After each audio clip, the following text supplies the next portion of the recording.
Assalamualaikum warahmatullahi wabarakatuh. Teman-teman sahabat Motivatrasku di seluruh Nusantara, jumpa kembali di channel kebanggaan kita semua, Gunanto Motivatras. Pada kesempatan kali ini saya ingin menyapa teman-teman guru di seluruh Indonesia, baik yang ada di kota, di pedesaan, di kampung-kampung, di dusun-dusun kecil. Satu hal, teriring doa, semoga Bapak Ibu semuanya, sahabat-sahabat semuanya dalam keadaan sehat walafiat, dapat menjalankan tugas dengan baik, terutama tugas di masa new normal yang sedang berjalan pada saat ini. Teman-teman sahabat, ada satu hal yang ingin saya sharing bersama sahabatku semuanya, yaitu pentingnya sebuah dedikasi. Kita memilih profesi sebagai seorang guru tentunya bukan sebuah kebetulan atau salah jalur atau salah pilih, tapi menjadi seorang guru adalah sebuah pilihan. Nah, konsep menjadi seorang guru pilihan inilah yang harus kita jaga. Tidak semua orang mampu dan memilih menjadi seorang guru, sementara kita ini bagian dari barisan orang yang memilih profesi itu. Maka satu, berbanggalah kita menjadi orang yang mampu memilih profesi sebagai seorang guru. Kenapa? Tidak semuanya sanggup dan mampu menjadi seorang guru. Itu yang pertama. Alasan kedua, Tuhan Yang Maha Kuasa sudah memberikan rezeki kepada siapapun dalam bentuk apapun, dan rezeki itu manusia tidak tahu dari mana asalnya. Jadi menjadi pilihan profesi seorang guru tidak elok, tidak patut manakala disandingkan dengan rezeki yang bentuknya material. Pilihan menjadi seorang guru sangat mulia. Kenapa? Di dalamnya membentuk peradaban bangsa. Maju mundurnya bangsa kita ini salah satunya ditentukan oleh seberapa hebat dedikasi seorang guru.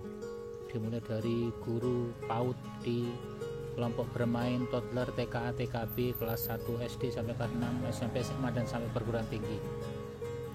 Maka jika niat menjadi seorang guru ini berangkat dari dalam diri, maka dedikasi kita harusnya muncul dengan sangat baik.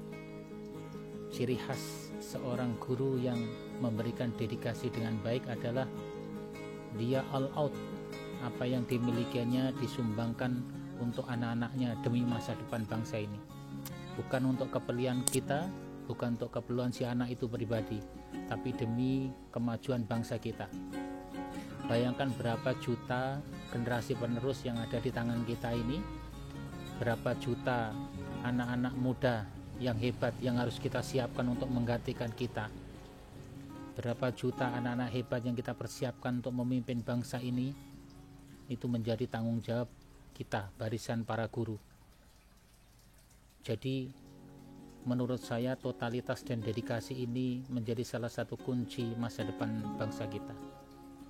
Nah, yang ketiga, menjadi profesi seorang guru tantangannya sangat luar biasa.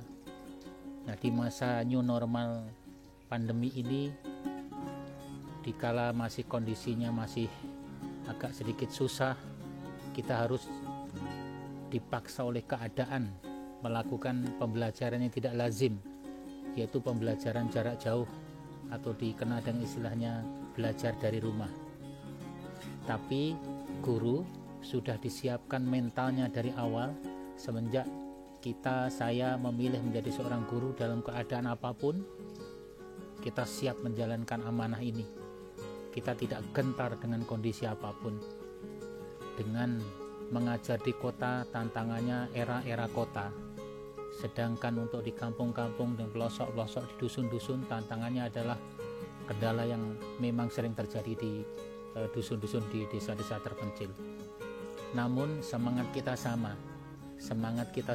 dedikasi kita sama, mimpi kita sama, giroh kita sama, gelombang kita sama, yaitu memberikan pelayanan agar anak didik kita yang jumlahnya jutaan tadi tetap terlayani pendidikannya, sehingga bekal utamanya dalam bentuk ilmu itu akan terkuasai dengan baik melalui target kurikulum. Walaupun target kurikulumnya tidak sampai 100%, namun tetap kita melayani. Nah, di samping ilmu ada juga bekal lain, yaitu adab, yaitu karakter, yaitu nilai-nilai. Nah, itu yang paling utama. Jadi tugas kita, bayangkan pemirsa, tugas kita selain mendeliver, memberikan pembelajaran untuk menyampaikan internalisasi ilmu pengetahuan yang tertuang di dalam kurikulum itu, di satu sisi kita harus membentuk karakter. 20 murid kita dalam kelas, karakternya baik buruknya menjadi salah satunya tanggung jawabnya pada guru. Maka yang paling utama adalah perbaiki diri, kuasai tentang adab itu, miliki tentang karakter yang positif itu, baru kita mengajak orang lain. Jika semua guru melakukan dengan baik, pembelajaran yang berbasis ilmu tadi dapat dijalankan. Namun di samping itu ada tugas lain, yaitu memoles pada sisi adab, memoles pada sisi nilai, memoles pada sisi karakter juga berjalan dengan baik. Nah, dua tugas berat ini yang tidak sanggup dipegang oleh orang-orang yang tidak punya giroh, orang-orang yang tidak punya panggilan jiwa seorang guru. Nah, pada saat ini kita yang memang sudah memilih jadi profesi guru, maka semangat tidak boleh kendor. Kita harus tetap leading, kita harus tetap menunjukkan bahwa kita mampu melaksanakan itu, dan kita layak menjadi barisan orang-orang yang nanti dikenang oleh anak-anak didik kita, yang mencetak mereka, yang mendampingi mereka di kala kecil, yang memberikan ilmu pengetahuan, mengenalkan baik dan buruk, mengenalkan bagaimana cara hidup, dan mengenalkan menjadi sosok sukses di kemudian hari adalah kita. Nah, sahabat motivatrasku, rekan-rekan guru di seluruh Nusantara, jika di antara kita ini dalam melaksanakan pembelajaran jarak jauh, belajar dari rumah, kemudian ada kesulitan-kesulitan yang kita alami, maka satu, jangan mengeluh dulu, ya, jangan mengeluh dulu, usaha semaksimal mungkin bagaimana kita memberikan pelayanan pada murid kita. Keluhan kita itu tidak akan menghasilkan apa-apa, tapi usaha kita yang terus-menerus dengan menggunakan rezeki yang sudah diberikan Tuhan, diberikan alat, diberikan tool, diberikan cangkul berupa pikiran, akal, hati, kolbu, dan segalanya ada pada diri kita. Gunakan maksimal dulu, gunakan maksimal. Bagaimana kita berpikir, bagaimana kita memilih, bagaimana kita memilah. Gunakan yang ada dalam diri dulu untuk menyelesaikan masalah. Disitulah nanti Tuhan yang Maha Kuasa akan memberikan jawaban, akan memberikan bimbingan, akan memberikan petunjuk jalan mana yang terbaik kita tempuh. Manakala kita sudah mulai mengeluh, maka sesungguhnya jalan itu sudah buntu, karena kita sudah diberikan kekuatan, diberikan tool, diberikan alat, tapi tidak kita gunakan dengan baik. Maka kolaborasi, sinergi, dan koordinasi dengan sesama rekan sejawat itu perlu dilakukan. Banyak guru-guru yang sukses, banyak guru-guru yang bisa dijadikan sebagai narasumber. Nah, bagi Anda, bagi sahabat yang sudah sukses sebagai seorang guru, punya banyak pengalaman, punya banyak ilmu, maka sumbangkan pada orang lain. Tidak boleh pelit, tidak boleh disimpan ilmu itu. Ilmu itu akan berkah manakala disumbangkan orang lain, segera diberikan orang lain, kemudian orang lain memiliki seperti kita, maka kita puas bahwa apa yang kita miliki juga dimiliki orang lain. Nah, itulah konsep sukses. Sukses tidak boleh sendiri, sukses harus berjamaah, harus bergotong royong, harus bersama-sama. Tidak ada gunanya kita sukses sendiri sementara rekan-rekan kita tidak sukses.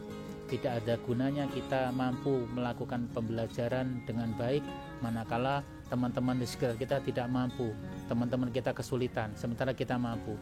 Maka sumbangkan yang sudah dimiliki. Keterampilan apapun yang terbaik yang kita miliki dalam rangka mengemban tugas mulia ini, sumbangkan. Jangan berpikir bahwa kita memberi itu kosong. Kalau kita punya sedikit kue di tangan kita, kue kita berikan ke orang lain, itu akan habis. Ya, betul.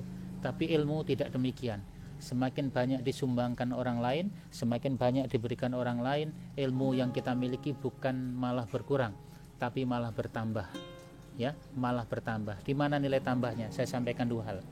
Jika kita bertemu dengan satu orang, ilmu kita berikan kepada orang itu, maka ilmu kita bertambah, yaitu ilmu memberi kepada orang itu dan ilmu baru dari pribadi, sifat, karakter orang itu kita pelajari. Nah, kita dapat ilmu baru. Jadi kita memberikan orang lain, kita dapat orang lain. Itu yang pertama. Nah, yang kedua yang perlu diperhatikan adalah kita ini diberikan keberkahan oleh Tuhan Yang Maha Kuasa, punya pikiran, punya daya nalar yang tinggi, punya jangkauan, punya pemikiran, punya hati, perasaan. Nah, itu diberikan Tuhan untuk mengenal dunia luar, untuk mengenal dunia dan bentuk pengetahuan itu. Maka setelah dapat, maka segera berikan ke orang lain dengan niat bahwa ini bentuk rasa syukur kita kepada Tuhan Yang Maha Kuasa. Apabila kita menyimpan ilmu itu untuk kebaikan kita, kemudian kita merasa hebat dengan ilmu itu, kemudian kita punya niat bahwa orang lain harus berada di bawah kita, maka sesungguhnya ilmu itu tidak akan berkah. Maka ilmu nanti kelak akan bertanya, dikemanakan ilmu itu dan untuk apa ilmu itu. Maka pemirsa, sahabat semuanya, mari kita bergandeng tangan kepada teman-teman yang notabene sudah sukses terlebih dulu, dan dalam tanda kutip kita sukseskan orang lain. Kita saling bahu-membahu, kolaborasi, kita selesaikan masalah ini bersama-sama, kita tanggung amanah ini sama-sama. Baik Bapak Ibu yang ada di Sabang sampai Merauke yang menonton video saya ini, saya ajak, satu, tetap semangat. Kedua, jangan mengeluh. Ketiga, kita banyak mencari sumber-sumber pengetahuan baru melalui rekan-rekan kita sama guru. Nah, yang terakhir, kepada rekan-rekan guru, terkadang terselip rasa bosan, kadang terselip rasa putus asa dengan kondisi seperti ini. Kita tidak boleh pada posisi itu, karena orang lain menempatkan kita pada makom yang tertinggi. Kita ditempatkan pada tempat terhormat oleh masyarakat. Masyarakat akan hormat, salut manakala kita mengenalkan bahwa diri kita adalah seorang guru. Nah, betapa hebatnya kita memberikan resonansi positif kepada siapapun manakala kita menyandang gelar guru itu. Bayangkan, kita masuk ke sebuah komunitas, kemudian kita kenalkan bahwa kita seorang guru, maka penghargaannya luar biasa. Bukan dilihat dari siapa kitanya, tapi sosok guru itu, nilai-nilai karakter guru itu ditempatkan di tempat terhormat di hatinya, di kolbunya. Dan siapapun yang mengenal kita guru, mereka akan respect dengan hormat. Maka gunakan peluang ini untuk menjadi pribadi yang lebih baik. Maka kesimpulannya, menjadi guru tidak boleh loyo, menjadi guru tetap semangat, tetap kuat, tetap bersyukur, dan terus belajar. Dan jangan ada hal-hal yang negatif, jangan ada resonansi yang negatif dari diri kita keluar ke orang lain. Jangan ada nilai-nilai yang tidak bagus dari kita terbaca orang lain, karena kita sudah ditempatkan di tempat terbagus itu. Maka yang ada adalah bagaimana kita terus belajar, bagaimana gelombang positif kita tambah. Kalau kita hanya menjangkau 10-20 orang, kita tambah menjadi 30 orang. Kita tingkatkan menjadi 40 orang, kita tingkatkan menjadi 50, bahkan 100, bahkan ribuan. Nah, bagaimana caranya? Banyak belajar. Dengan banyak belajar, kita punya kesempatan untuk banyak mempengaruhi orang. Maka 4 tugas utama guru itu, yang pertama adalah mengajar, itu sudah sangat wajar, sudah kita pelajari di bangku kuliah, kita praktek juga sehari-hari. Yang kedua adalah mendidik, sudah mulai agak sulit, ya. Kalau tadi mengajar ada bahannya, mendidik ini tidak kelihatan bahannya, tapi wujudnya ada, ya. Mendidik anak baik, mendidik anak soleh, mendidik anak yang lebih santun kepada orang tua, mendidik anak yang punya kemandirian, tanggung jawab. Ini itu bahannya nggak kelihatan, ya. Cara didiknya juga tidak seperti kita ngajar di kelas, tapi dengan suri teladan, dengan contoh. Nah, itu akan sukses manakala kita sudah memulai contoh itu, ya. Kita sudah mempunyai, baru ngajak orang lain. Yang ketiga adalah menginspirasi. Nah, Bagaimana caranya menginspirasi? Nah, apabila ucapan kita, pemikiran kita, nilai-nilai yang pernah kita sampaikan, ucapan kita itu ditiru anak, walaupun kita tidak hadir di tengah-tengah mereka, itu sesungguhnya kita sudah menginspirasi mereka. Nah, itu yang luar biasa, level ketiga sudah sangat dalam. Nah, yang terakhir yang maha dahsyat adalah menggerakkan. Bagaimana kalau kita punya 6 atau 10 juta guru se-Indonesia, semuanya sangat terampil mengajar, terampil mendidik, terampil menginspirasi, dan terakhir terampil menggerakkan, maka akan dahsyat. Negara kita ini akan sangat kuat, dan anak-anak didik kita akan menjadi sosok yang hebat. Kita gerakkan tanpa kita harus banyak bicara, kita gerakkan tanpa kita harus bertatap muka dengan mereka. Pemikiran kita, keinginan kita, rasa yang kita inginkan sudah dilaksanakan oleh orang lain. Maka jika sudah masuk level itu, maka sesungguhnya kita sudah masuk pada pribadi guru yang kafah. Nah, teman-teman, selamat belajar. Semoga kita naik kelas. Kelas pertama adalah kelas mengajar, kelas kedua adalah kelas mendidik, kelas 3 kelas menginspirasi, dan kelas yang paripurna adalah kelas menggerakkan.